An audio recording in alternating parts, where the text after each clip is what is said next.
How can one talk about sin when one has never sinned?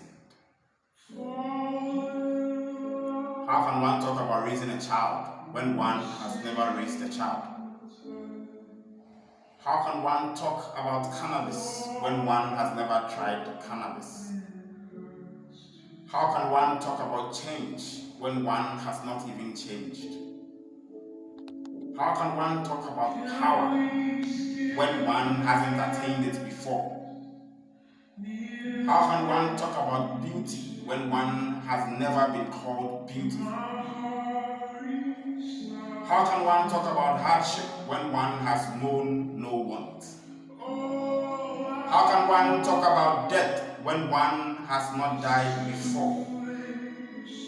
How can one talk about life when one has never lived? How can one talk about whites when one has never been white? Or black when one has never been black? How can one talk about love when one has never loved? How can one talk about food when one has never planted? How can one talk about transportation costs when one does not even know how to ride a horse?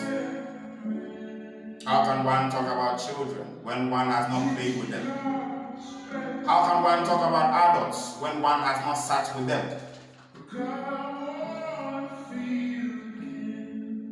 How can one talk about leadership when one has never been a leader? How can one talk about God when one doesn't even know He is God? Thank you. I love you.